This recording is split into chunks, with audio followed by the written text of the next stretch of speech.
Okay, back at our drawing board today, where we're going to draw first some major 7th chords, which have a dreamy kind of sound to them. So let's talk about a C major 7th chord, because we do everything in C in the beginning. It makes things oh so much easier, doesn't it? So we have our C major 7th chord, which is made up of, by the way, if you haven't seen the videos, the playlist of videos about chords, major triads, minor triads, diminished and augmented, you really need to see that first before you're going to get this lesson. So that will appear somewhere on screen for you to click on and figure that out. So here we go. So we are going to have a C major triad, right? We know those so well. They sound so great. Then what you're going to do to find a 7th, by the way, why is it called a 7th chord? Because it has 7 notes? Well, no, it doesn't, right? It only has 4 notes. 1, 2, 3, 4. Well, you have your major triad, and then what you do, right, is see how we have C, E, and G?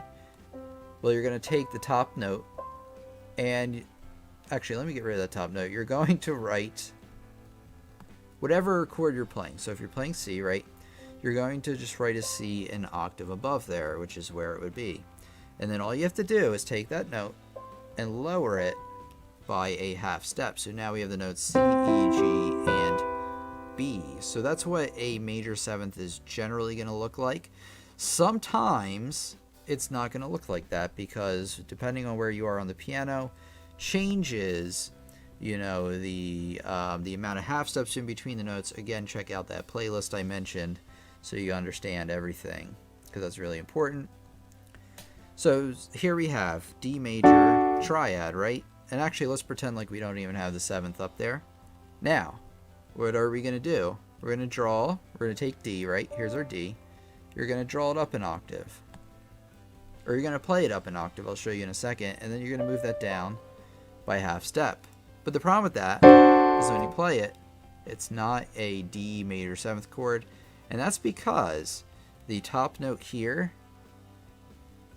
has to be a half step away from your what they call tonic. So you see how you have C here and D here. Let me change the perspective for us so I can explain better. Okay, back again. So you see how the top 2 notes, you have D, F sharp, A, and this is where our C is. And I said that that's not a major 7th, and here's why. Because this top note here, the 7th, which is 7 away from the bottom note, has to be a half step away from the octave, from where you started. Remember, octave is like from D to D, C to C, things like that. So you play your major triad, you play up an octave, and then you lower it a half step. This problem is a lot easier to avoid on piano because it's a lot easier to see where the half steps take place.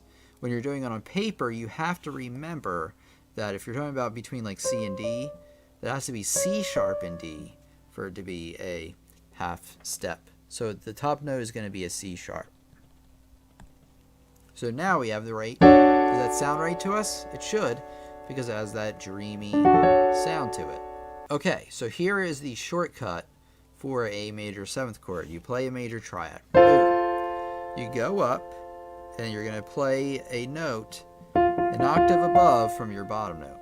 And this only works if it's in root position. But there you go. You have that. You take the top note and you lower it a half step. And that's your major 7th. Perfect every time. Let's say we have an E flat major 7. You play an E flat major chord. Now you have to learn your major chords first, knowing that it's, you know, four half steps. 1, 2, 3, 4, and then 3. 1, 2, 3. And then what you do is you're going to play an octave above where you started. So if you have E flat, you'll have E flat up here. You lower it just a half step. And boom, there is our major 7th chord. I'm going to write that one down for us, show you what that one looks like. So remember that it's E flat, so I need an E flat in here and a B flat. And then, is that correct? Yeah, right away, because that D is only a half step away from the E flat. So use that little shortcut. You'll be a major 7th playing pro in no time. I totally messed that up.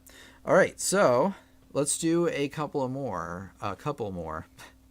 Let's play an E. No, we kind of did that one already, didn't we? Let's play a B major 7th. So you play B, right? Then what do? Well, you have to play a major triad, right? Which, as you probably know, is 1, 2, 3, 4 half steps between those two, and then 1, 2, 3. Oh wait, 1, 2, 3. Oh wait, yeah, 1, 2, 3 between the middle one and the top one. Play all those together. There's your major triad. What's the next step? Leave it in the comments if you know what the next step is. So the shortcut, leave it there. What you're going to do is you're going to play your thumb on the note. You're going to play an octave above that note, and then you're going to lower it a half step. And hey, that's our B major 7th. B, D sharp, F sharp, A sharp. So that one would look like this. You'd have B, D, F, but remember that you need a D sharp, F sharp to figure that out. And then which other note do we need? Well, we need an A. Oops. It doesn't have to be any A. It has to be A sharp. Oops.